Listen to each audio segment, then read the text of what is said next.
across your whole field. So when you take a sample, it needs to be statistically representative of the whole field without you actually sending your whole field to the lab, because the lab isn't going to be able to take your whole batch in there. So you need to take it from different parts of the batch when you have it collected to make sure that what you send to the lab is representative of what is there. And so the 0.5% is what a lot of states have come up with as a percentage of the total batch that ensures that it's representative of everything that is there. So that's the 0.5% that you need so that it's a representative sample. The minimum sample amount is that the labs need to have enough sample to perform each of the tests according to the way that the office has specified, and they need a little bit extra just in case something goes wrong. So if they are running the test and the tornado comes through and the electricity goes out and they didn't get a result, they're gonna have to run that again. And if they don't have enough of your representative sample from the first time you sent it to redo it, you need to take a new sample and send that off. So you wanna make sure that you have enough for the lab to test and potentially retest all of your products. And there are certain tests like microbials that really don't evenly distribute through a field. And so when you're doing the lab test, you need to use more of the product in order to be able to really say, actually, this product is safe to go out into the public.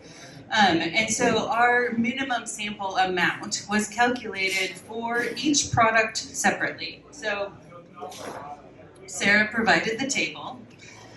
For flour, we have 40 grams. For concentrate, it's 22. For infused non-edibles, it's 40. And for infused edibles, it's 40 grams or 200 milliliters if it's a beverage.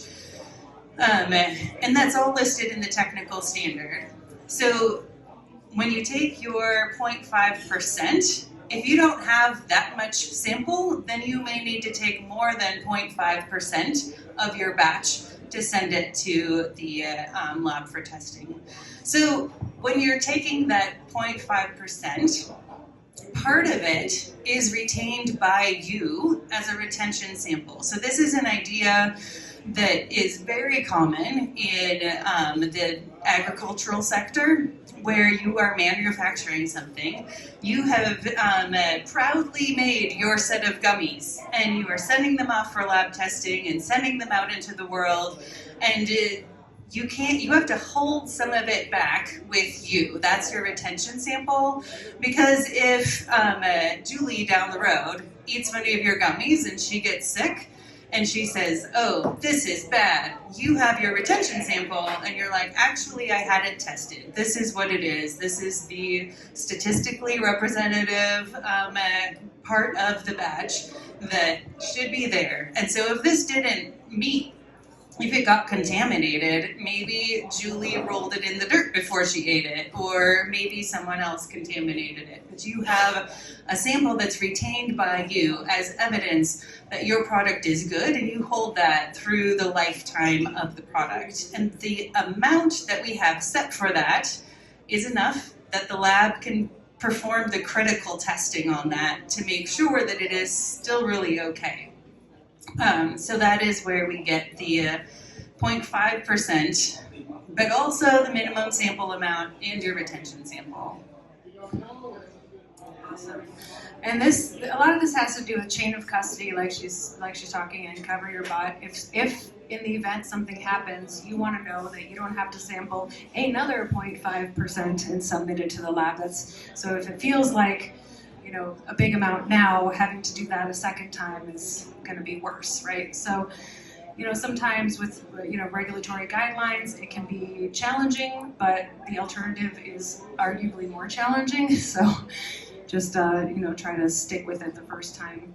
So just to clarify that the 0.5% is the initial sample, and from that bulk that you pull, you hold back a minimal amount and then the rest goes to the lab. And there was an update. Originally it was 0.5%, and across the board it was 60 grams minimum of flower, concentrate, or edibles. They have changed that to say flowers is 40 grams, concentrate 22 grams, infused edible products 40 grams, and beverages 200 milliliters. So they did cut that down a little bit. A concentrate shouldn't be sampled the same as a flower, having the same percent, right? That's just a whole lot of concentrate. That's like over 2 ounces of concentrate. That's insane, right? Just for one sample. So they did cut that back. It's still kind of high, but then that's the idea of setting your batch quantity to hit or meet that, because even if you have a 0.5% statistically viable sample and it's below the minimum, you still have to cough up more to meet the minimum. So just to clarify that as well. And I just want to add that the reason that we made that change is because we heard from the community. We heard that people were saying, why is it the same? And when regulators make regulations, I made a simplification and I was like, 60 would be enough for everyone. And I didn't realize that some craft producers would make teensy tiny batches and that it wouldn't make sense. And so we went back and we really reevaluated what is the actual minimum that we need and that the labs need to be able to really do the testing the way that we've set it up. And so we are trying our best to be adaptive to what the industry needs and what your feedback is. Awesome, thank you. And we did have one question from one of the attendees here tonight that was concerned about the batch size and that it being financially burdensome and just how much that's going to take for them to do. So, and then also the question was, are the testing facilities required to hold excess materials for a certain amount of time? We did go over that. I don't know if the labs are required to, what your requirement is, if any, or if it's an internal standard to say we archive samples and we call upon them for a certain period of time. I know when I ran a lab I had my own internal, but it wasn't necessarily an industry standard, whereas there is an industry standard saying you as the operator must hold your retention sample for up to 6 months after the expiration date of that product. So that product could expire in 6 months and then you have to hold it for 6 more months. So that could be a year unless your shelf life is longer, and then you have an additional 6 months of holding that sample post expiration of your product, whatever that might be. And that gets into shelf stability testing, which we'll get into in a minute. But do you want to speak to the lab's responsibility? So as of right now, there's nothing in statute that requires laboratories to hold the products for a certain amount of time. It's up to Casey and myself to set those policies ourselves. As an example, at Legend, the policy is we'll retain the sample for 30 days after the report is issued, after which we'll dispose of it internally. As far as the question on here regarding can the lab come out, collect what they need, and then bring it back, that is not possible. The reason there is that the testing facility license cannot, or any business that has the testing facility license cannot have any other cannabis license type, one of which is a cannabis transporter. So my staff cannot drive out, pick the samples, and bring them back. That is not legal. There are a variety of businesses and entities in the state of Minnesota that offer cannabis transportation as a service. We actually have one here in the audience right now. Aaron from Greenhaven Logistics is a member of a well-built and reputable cannabis transportation company. You call him, you call me, and we'll make sure that the samples get to our labs. Yeah, I'll just add that on our side, we understand that that's a big limitation, right, to get out to us, to make the time and everything like that. So we're wrapping the transport fee into our testing fee as far as we're concerned, because regardless of where you are in the state of Minnesota, we'll come pick it up from you. We're still waiting a little bit on, so to readdress kind of the retention piece of it, my understanding right now is that medical can, the remainder of that 5% or 0.5% that they don't utilize for testing or retention samples can get returned to the client. Is that correct? Or the client can come pick it up?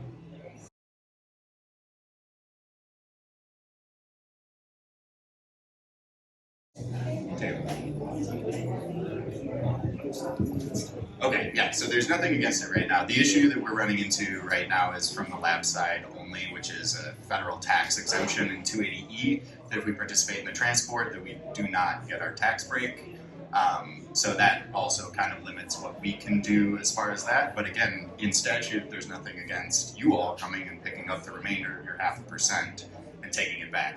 That being said, it's going to be powder when you get it back. It will be fully homogenized. It will be pretty much useless for smokable products, but for extracts, it still probably can be useful. That is an interesting piece of information I did not know. So you can go and retrieve the remainder of your sample. It just might not be in the same tact that you submitted it in because they have to go through a process of drying it down to a powder, grinding, homogenizing, and all of that. But good point, you could put that into extract. If you're a big operator, that all adds up pretty good, right? So the next question about the sample minimums. Okay, wait. Another question from the crowd was the retention sample. Are there any rules around that? Like after my 6 months of holding said retention sample, what do I have to put that to waste, or can I bring it back into what can I do with that retention sample after the expiration date? Must it go to waste, or can I re-infuse it in some way, like possibly my 0.5% sample? Great question. I don't know. I can look into that. All right, that was a really great question that we all don't have the answer to. So I do not have all the answers. we don't, but that's why we're here, to find out what the questions are. And yeah, that was a good one. Okay, so then with this minimum sample size and statistically viable, does that only apply to the compliance testing as well as, I'm assuming, the retests, which are part of the compliance testing for batch release if something does need to be retested? But what about R&D batch samples? Is that still, does it still apply to R&D batch samples? So for R&D samples, you do not need to take a representative sample of a certain amount. Per OCM standards, I strongly recommend that you take a representative sample, otherwise you're not going to know what the product is that you're working with. You do need to check that you're sending enough to the lab for them to perform the testing that you're requesting. And I don't know if the labs have minimums posted, but I think it might be in the rules that you need to know what they are somewhere and be able to tell people. So for R&D testing, you would just call Casey or myself. We would need to know what, or the other labs eventually. The amount that we would need varies based on the type of product you would have, whether it's flower material, concentrate, gummies, what have you, but it is significantly less than the 0.5%. On average, you're only looking at about 3-ish grams if you want 1 or 2 tests. Yeah, I think that's about the same for us too. You can do the tests. Again, I reiterate, Hannah, that the general idea is garbage in, garbage out. So if you don't get a representative sample to us, then it's really tough to tell you what's in it. So yes, we have individual minimum sample sizes based on product type. Usually, like concentrates, we obviously need considerably less than flour and things like that. Those are posted on our website for like a la carte testing. But if you start to combine tests, like if you wanted to run a pseudo full panel, then it's not actually a combined total of all of those. It's mostly there for representative sampling purposes. So you could probably get away with, on our end, I know about 14 grams of flour if you wanted to run a pseudo COA. Okay, so that's a really big difference in quantity, right? 3 to 14 grams versus multiple pounds for a representative sample for a final COA. So just reiterating that, I just want everyone to understand what is required, and that you should still collect a representative sample for an R&D, but you don't have to submit that much material. There are not minimums that apply to that. But you still want to know that when you do that full mamma jamma, that you're not going to fail one of your tests, right? So I guess let's get, I'm going to skip ahead to let's just talk about a failed batch since we're on the subject, right? If I get a failed batch, what's the recourse? You can retest with the same lab, same sample. You can get a sample. You can get tested through a separate lab. What if you fail originally and then you pass secondarily, or you pass the first time and I guess you wouldn't then retest to get a fail. So that one doesn't work. But what are all the different options and variables with a failed batch and what you can do next? And then the next, I guess, will roll into remediation after that. So if we just talk about the first part. Sure. So in other states, we have learned from other regulators that there is an attempt occasionally to retest your sample at as many different places until you get miraculously a passing result. And this is not good science. So we set up a system that has an option, a pathway rather, to retest if you have a failed result to demonstrate that it really is a fail. And if you have a failing result, then you either need to destroy your batch or remediate your batch in order to move that forward. So in our hypothetical example, we have our product and we get a failing result for heavy metals. So at that same lab, they were sent a little bit extra sample, right? And they re-prepare the sample and run it again for heavy metals. If it fails twice at that lab, then it's demonstration that that batch has failed. And that's where you need to talk to OCM and say, we need to do remediation or we have a batch that can't move forward. If the first test fails and the second test passes, then it says, okay, something didn't test right the first time. So, and we're not quite sure if it didn't pass the first time, but it did the second time, then we just need another test. So this is where you go back to your batch and take a representative batch and send it to a second lab. That second lab is going to test it, and if they fail, then it demonstrates that that batch was not passing for the heavy metal, and if they pass, then you have 2 clean tests to show that your product actually did meet the criteria and it can move forward. Awesome. That is a good explanation. So just to reiterate, the same sample that was already submitted, let's hypothetical situation, you submit your sample, your full 0.5% batch with your minimums and everything to Casey, you get a failed test, you say, hey, I want to retest. He goes back to his archive sample of that same batch, the same thing that you submitted the first time, and he retests that same one, right? So if it's a fail, you fail.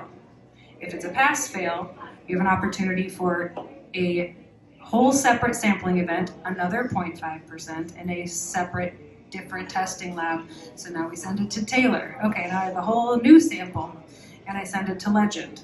Now do I get a pass or fail? So if you pass with him and you get a fail, pass, you go into market. If you get a fail, pass, fail, you do not go to market. That's my quick synopsis of what I think I'm hearing. So does that all make sense? Okay. So if you do fail and you have to go through remediation, what does that mean to remediate? I didn't see, and I might have missed in the hundreds and hundreds of pages of words, the sentence that might have said the answer to this, but it doesn't detail acceptable methods for remediation, right? It just says it must be remediated. What does that mean, right? So a flower being remediated could go into, or a flower or concentrate for that matter, because a lot of the heavy metals and pesticides will concentrate, thereby increasing your residue, which would make you fail even more. So concentrates are more susceptible to concentrated contaminants and failing, but there's different processes. Distillation, short path distillation, for instance, taking that material and turning it into distillate, which pulls out all the heavy metals and pesticides and gets you a passable product to market. So that's the main one that I see regularly, is if I have a failed flour or a failed concentrate, let's put it into disti, right? So what about diluting it down with a product that I know is clean, just to get those residue levels down below the tolerance threshold. Is that legitimate, Hannah? Dilution is not the solution to pollution. It is explicitly not allowed to mix a failed batch with a non-failed batch in order to get your levels below the test limit. And we are really in the business of protecting public health. We don't want there to be a little less pesticide. We want the products to be clean and to be meeting those standards. And as for the possible remediation, there's a bit of a problem in this industry that things change all the time. And I can't stay on top of all of the possible things that are out there. So if a product fails and someone wants to remediate, they need to submit a plan to the office to say, I am going to do UV irradiation on my flour to get rid of the total yeast and mold on there. And then I'm going to retest it and it'll meet the criteria and we can say yes or no, that sounds like a good idea or not. Or you can say, I'm going to extract it with ethanol and that's going to kill all the microbes. And we will say, great, have fun with that. Let us know what your next test result is. But in an industry that changes on a daily basis, it seems, it is hard for us to say, oh, you can only do these things, and then a new method is available, and we can't say yes to that because it's not in the regulations. And so having a more open system allows us to do a lot more review on our side, but also allows for new methods to come online and to be effective ways to clean up your material. Nice. That's great because it allows flexibility, and sometimes the bureaucracy of laying every little detail out there that must be adhered to will bog down the process. So if there are some what appear to be gaps, or like there's not exact explicit rules to every single thing that you must and have to do, and there's room for creative expression, so to speak. And if there are other ways that you can propose to remediate that still complies with statute, like not diluting your product, but some other remediation, you just propose it to the OCM, say, here's my plan, and then you show your before and after results, and they're pretty much okay with it as long as it adheres to all the rules and guidelines. There's some wiggle room, so you can get creative, and like she said, new processes will come online for remediation. I'm sure there's companies working on it right now, so yet to be revealed. Okay.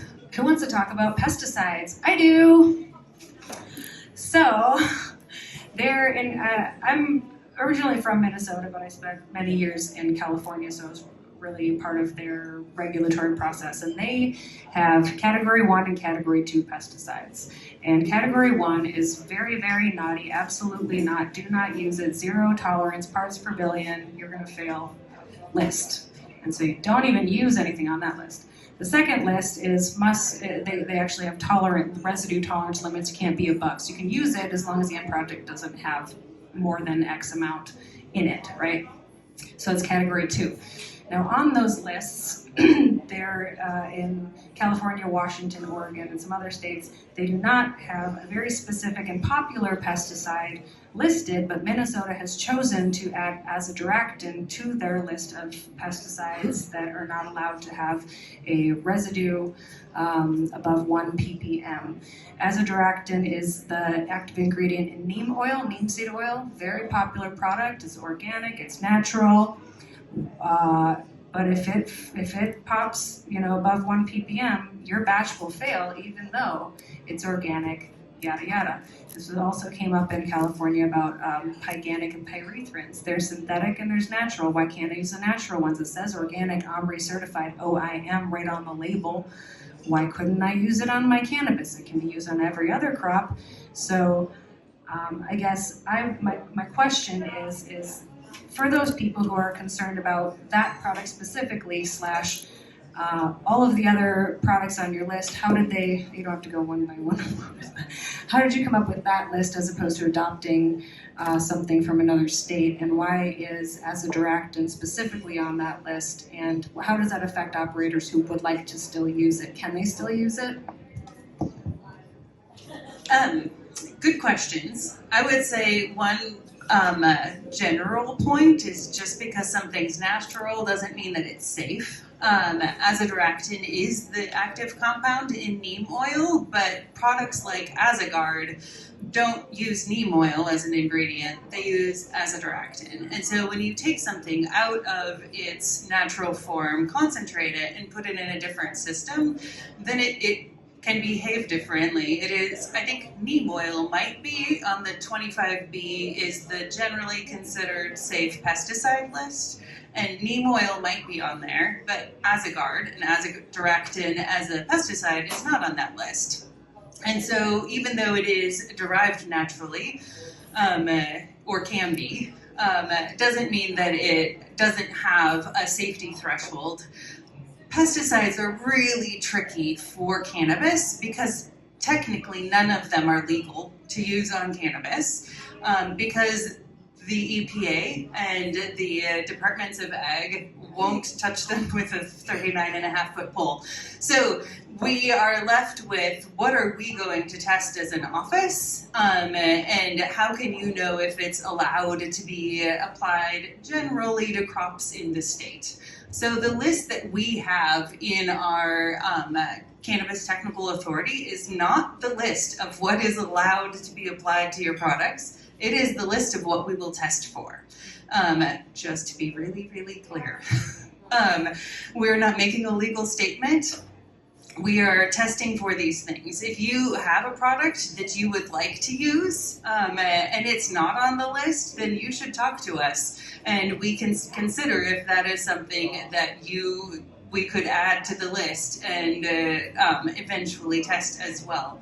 But because products like azadirachtin are being used and are being or have been used on crops currently, it seemed relevant to include it on the list. There was a safety tolerance. There's a harmonized guide for cannabis regulations that has been put out by an organization that I can't remember the name of, and it includes products like azadirachtin. So does the AOAC is the analytical chemists organization. They include it there. And so other states haven't included things, in part because they made their list 10 years ago. And now that people are using it, we see that it's there. We're not saying don't use it. We are saying we're going to use it. We're going to test for it, rather. Yeah, and that actually brings up a really good next question. So, what is, Taylor would like to speak on that before I go into the next thing. Go for it, Taylor. Azadirachtin degrades very, very quickly after applied. I believe its shelf life or half-life once exposed to heat and light is less than 48 hours. If you use azadirachtin as a pesticide, 30 days go by, it's not going to pop up on any test that we do. If you do have that concern and you do use azadirachtin, spray it, give me a call, send in a small R&D sample, I'll be able to let you know. Awesome. Yeah, so this gets into, so with pesticides, I'm a pesticide and nutrient organic fertilizer management specialist, and so I've done a lot of deep diving into pesticide management. If you have questions, you can talk to me directly, but the pesticides are not, like the use of pesticides are not regulated by the OCM, as Hannah said. She's not saying what you can use, she's saying what you can't have test on your end product. That's it. They're not involved in giving you a recommendation for pesticides to use, how to use them, when to use them, what the half-life is. None of that. It has nothing to do with the OCM. All they want to know is at the end of the day, you don't test dirty for said pesticide. Now the Department of Agriculture is in charge of pesticides. Agriculture, all agricultural products, corn, soybeans, Minnesota, breadbasket of the US. So now we have plus hemp and cannabis. So those pesticides are regulated by the Department of Agriculture. They will also not give you a list of approved products for cannabis. When you look at, when you buy a pesticide and you open up that little label on the back and then it unfolds to this ungodly long document that started off as a little square, but now it's the size of your whole room. Well, on that giant piece of paper, it will tell you exactly how to use it per crop and per pest you're trying to manage. And label is law. If it's not on that little giant sticker, you cannot do it, right? So where on any pesticide label does it say how to use this pesticide on cannabis products? None of them. None of them will have a crop called cannabis or hemp on that little giant piece of paper. You will not find cannabis, how to use it, but label is law. I have to use a pesticide. That's why Hannah's saying, I'm not condoning anything, right? I'm not saying what to do, I'm saying what not to do. All of this is up to you to do whatever it is that you feel you need to do, as long as you follow the label that is on the pesticide that you're using. California gave a general leeway for flowers and flowering plants. So there is a section on that label that says for flowers and flowering plants. And that is the guideline that you should use. You're not an orchard crop, you're not a strawberry field, whatever, that's not what you, so don't use it according to that section. Label is law, flowers and flowering plants. You will not find cannabis as a crop, but it will talk about aphids and spider mites. You can be like, yeah, it's generally similar to what I'm growing, and that is the pest I'm trying to use. So just to be very clear about that, fertilizers and pesticides are totally regulated by the Department of Agriculture.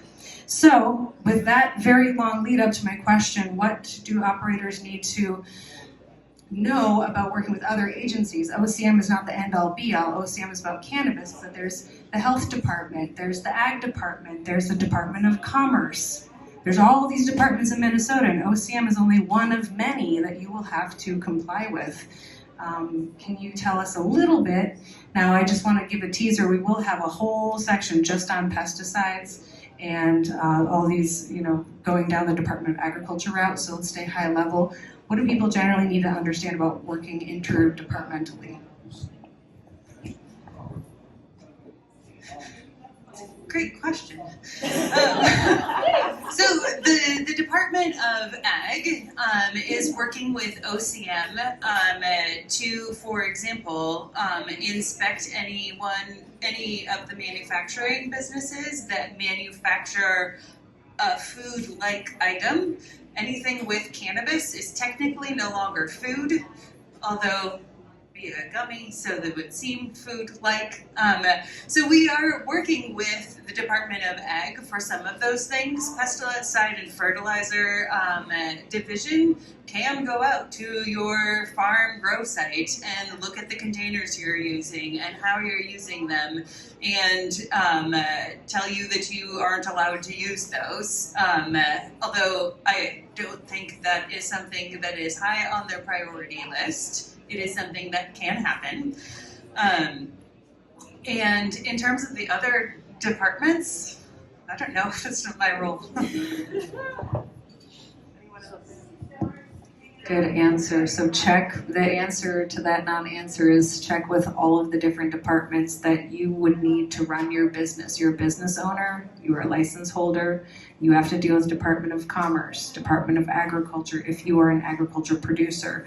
I don't know all of the other departments, but public safety, things of that sort. So just broaden your scope beyond what the OCM is requiring, and they're going to reference all the different statutes and subparts and documents, and those mean something. There's a whole nother 500 pages over here that you need to read in order to understand that one sentence in the other 500-page document. So it's really exciting stuff. I will add that the statute and sometimes the rules refer to other departments' regulations, and so if you see a reference to another department, that is us saying, oh, that's Ag's role or that's someone else's role to regulate. Yeah, because it's already regulated, so why reinvent the wheel and why take on more than is necessary when there's a different sector that's already doing that, right? So, which page am I on here? Great. So, sample collection and transportation. I'm going to blast through this because we're running out of time and there's so many things I want to get to. So, the rules require that all compliance samples be collected and prepared for transfer by the operator. That is the licensee. Whoever gets the license has to collect and prepare your own sample according to what we all just talked about up here as to how the 0.5% minimum sample, that is your job to do. Under video surveillance. So that if it is necessary for them to call upon that sample collection and make sure that it was statistically viable, you can provide the video that shows that you did that. So, just a statement there, not a question. So, and then I just want to confirm that I understand the following are the following transportation rules two-way testing facility options correct here. So, it must be conducted, the transportation must be conducted by someone with a transport license. That could be a micro or meso, and I believe other licensees who can get a transportation license, not just micros and mesos, right? But not a testing lab.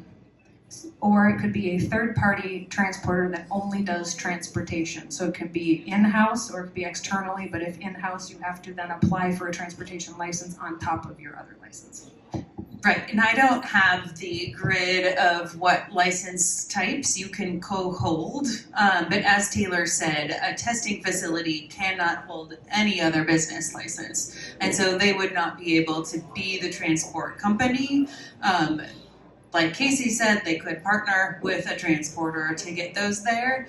A micro or a meso can have a transporter endorsement to move things between their own company, but if they want to move their samples to a different company, like a testing facility, that needs to be a transportation license, not an endorsement. Okay, great clarification. So the endorsement for micros and mesos for transportation is only within your organization and not between. So you would have to have an entirely fresh transportation license in addition to your endorsement if you wanted to transport your own. That is another plug for hiring a third-party transporter who's going to be doing this for people all over the state. So thank you for your service there.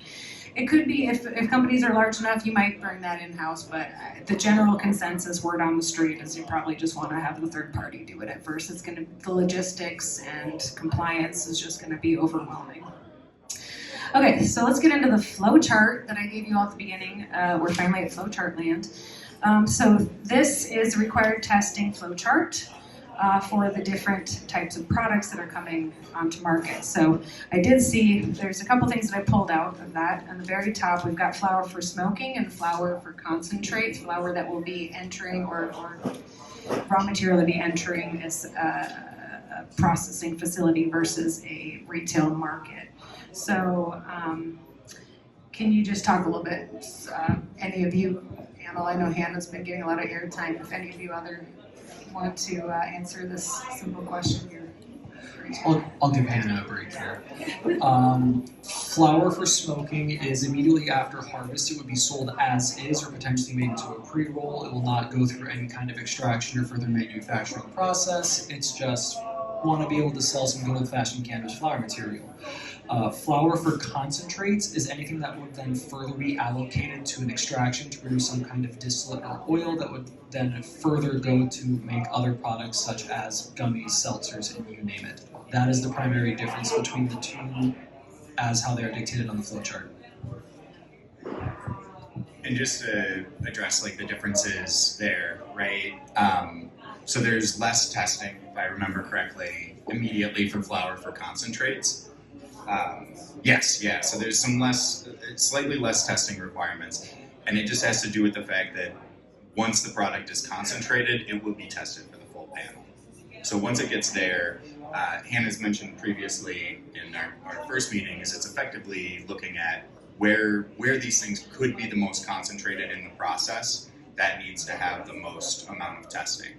Right, so with smokable flour, the end product is the most concentrated form. With the flour for concentrate, it's actually the concentrate that's the most concentrated form. So then they do more testing, or we do more testing on that product as well. So for the flour for making concentrate, we highly recommend that you do test, but it's not required testing. The reason that we highly recommend that you do the test is because contaminants like pesticides and heavy metals can be concentrated along with the cannabinoids when you do that extraction. And so if you fail for flour, those are going to pull out, you're going to fail for concentrate. You just spent a lot of time doing something that may not turn out well for you. And so There are things in the technical standards where we allow you the freedom to make your own decisions. We have recommendations for what we think is a smart way to do things, but you don't have to test that flower before you do the concentrate. It's just highly recommended. Yeah, so you'll notice that the list that is required for flower, smokable flower, including flower to be infused, is different from the recommended but not required flower that's going into concentration. That's because when you go down to the next step, the concentration, people who are concentrating it, they are now required to test for all of it, right? So this flow chart is helpful because if you are sending that flower to concentrate, you don't have to test it, but you probably want to. Who is required to test it? Whoever concentrates it, whoever's putting out that nano-emulsion or that rosin or that resin, because they then will be required to test for a whole slew of products.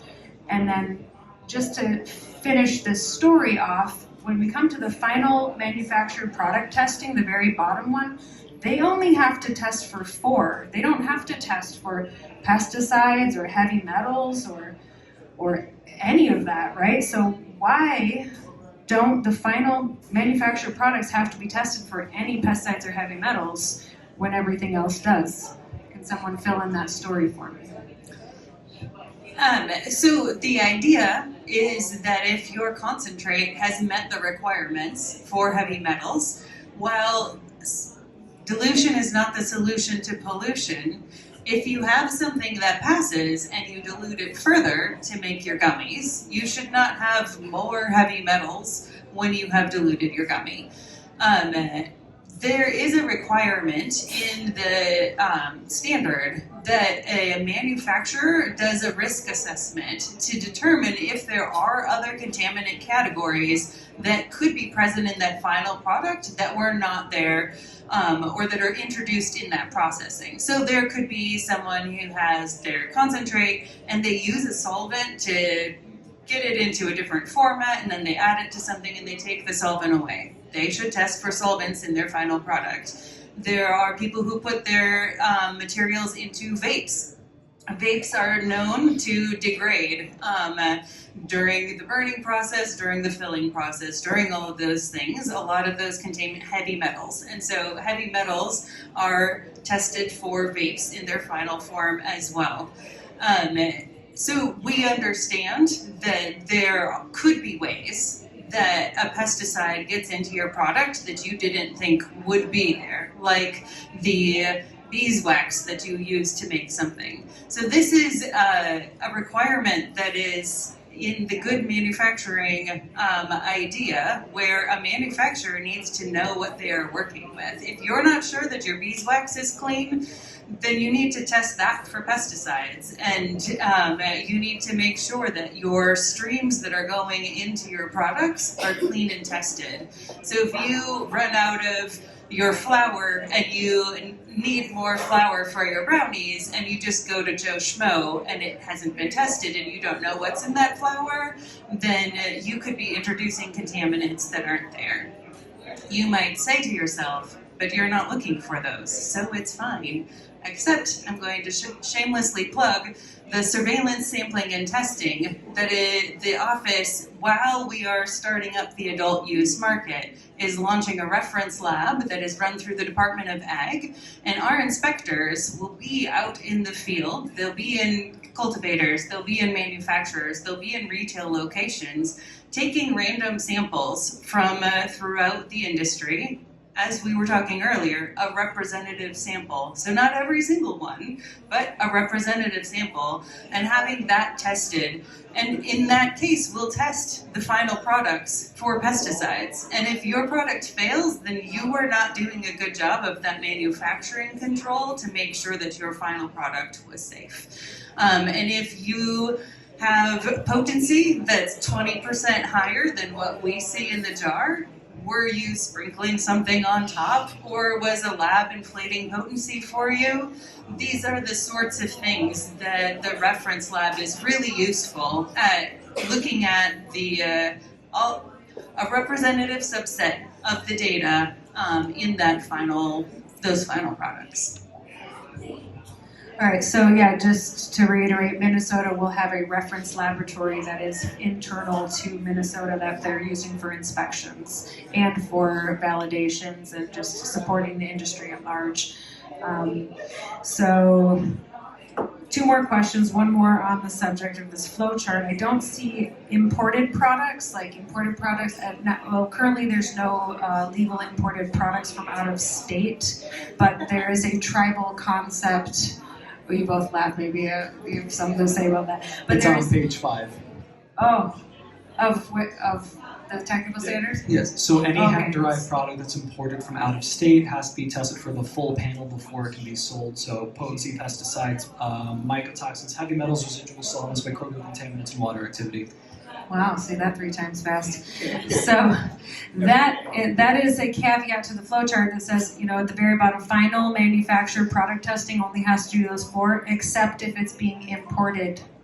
And imported means from out of state into our state. It's from an external location that's not the state of Minnesota, but the tribes comes up because tribal compacts allow tribal dispensaries and product manufacturers to sell to the state of Minnesota, but that is considered an imported product from a different government entity, correct?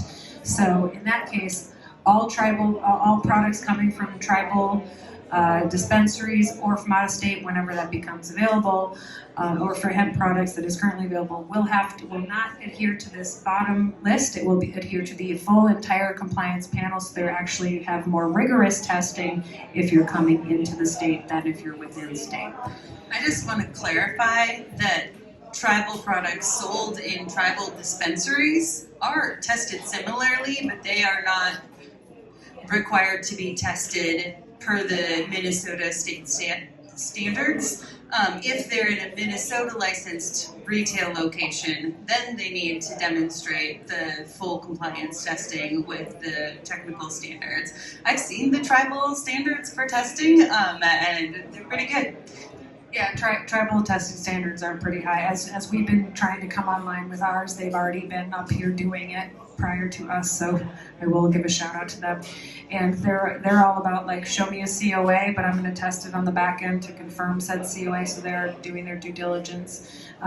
So also just to backtrack on that flow chart, one of the reasons why that final product does not need to be tested for the heavy metals and pesticides, you still need to provide a clean COA for the concentrate that went into said product. So the extractor should provide you with the clean COA that you can then have on hand and say, see, I used clean concentrate, and that is the final COA that will be acceptable.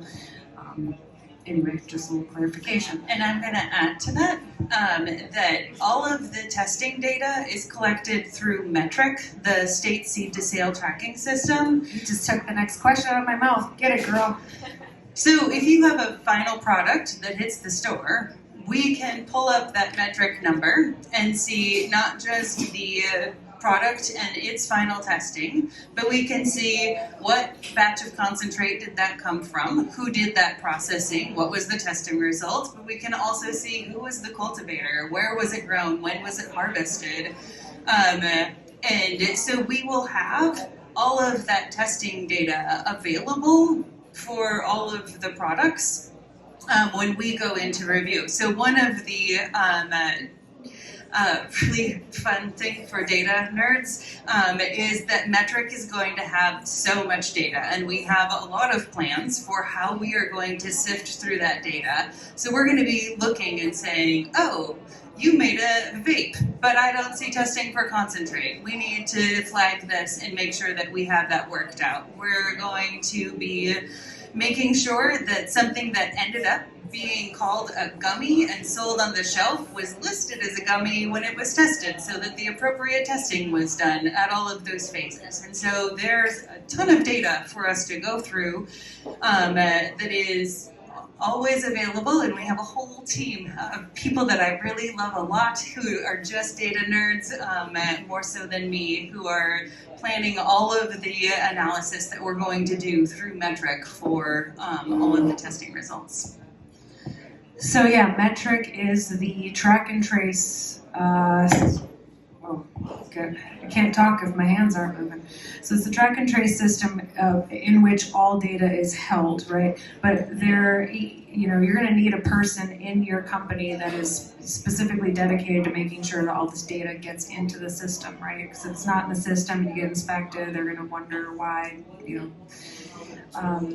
But yeah, this database is the catch-all for that. Now, we're at 7:01, just a time check, but I have one more question if you guys would like to sit and listen to it. And I mean, I have many more questions, but I'll just spare you. So what does it look like in METRC, to schedule a test and go through that process of like the handoff from I schedule a test and then I had a transporter come pick it up, scheduling at METRC, input, output, transporter, manifest, getting to the location. Also, Taylor, you're about to answer this, also speak to scheduling that as a compliance test, a retest, or an R&D test in METRC prior to the rest of the chain of custody. METRC allows you to create what's called a transportation manifest. It's essentially exactly what it sounds like. You will declare what is being sent, where, when, and sent over by who. You input the name of the company that will be doing the transport, the samples that will be sent, and where. It's just, again, a track and trace system. So for any manufacturer or cultivator, your mass batch of your product or your harvested flower material will have a METRC ID number. METRC will allow you to assign a subsidiary tag that is designated as the testing sample that will then come to us.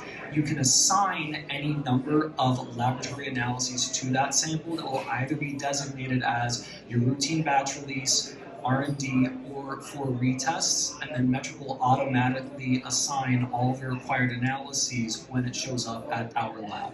So in short, it'll do it automatically for you. It just takes a little bit of front-end work with setting up the transportation manifest, coordinating with the transportation company or transporting it yourself, and assigning the correct laboratory analyses based on the product that you have and what stage of the process it's in. I just want to double tap on something that Taylor just said. So if you are a legal cannabis business, right, we test for home growers as well. There is no track and trace for that. If you're a legal cannabis business and you're sending us an R&D sample, you still need to track and trace that in METRC, right? You still need to account for those 2 grams or 10 grams in METRC somehow. So that process is, I'm not in METRC yet because you can't get in METRC until you have a license number. But as far as I understand, that's still required and has its own methodology within METRC, because I think you do designate something for an R&D versus a compliance test. And I think compliance test is the verbiage that they use. So. Yes, so METRC, just to recap, we're going to have a whole another session on METRC as well. And the whole point is when you say this went into my system and then all the material scatters on the back end. This went to waste, this went to extract, this went to edibles, this went to pre-rolls, this went to samples for my employees, this went to samples for the testing lab, 0.5% of my batch, right? It all like arrays out the back end, and they need to know that the math going in equals math coming out. So if you submitted 5 grams somewhere, that 5 grams has to be accounted for in METRC because it has to come out the other end as total material. Part of it went to garbage, part of it went to, right? So that's kind of the whole point of this is like, what's going to flag is when the data is not consistent. Like, well, how did you do all that? And then where did it all go? They just want to know where it all went. And that one of the main goals is to make sure it doesn't go outside of the legal system. We don't want to divert the things to the underground market or to, unsafe material and unsafe practices and the like. So basically, it's all about math and data, and it all has to add up, and that allows them to regulate all of us in mass using data and using optics instead of sending somebody to your location to scrutinize your business every other day. It's like, if the data looks good and you're operating and you don't have complaints and you renew your license and you generally are doing things good, like, you're gonna be fine. But there are a lot of little details And what I'm trying to bring, what the Guild is trying to bring to you all is like trying to find where these landmines might be. A lot of you didn't know that this technical document exists. Now you do. Now you can go read it. Now you can come back and say, hey Sarah, now that I read it, now that this has been introduced to us, I have more questions. I can help guide you, I can put you in touch with whoever you need to answer those questions. So every month we're having an OCM representative come and talk about some aspect of the industry. We're also going to have industry professionals come and speak on their aspect of the industry and just trying to keep everyone up to date as like where are the pitfalls and how do we get you to all know where they are so you don't step in them.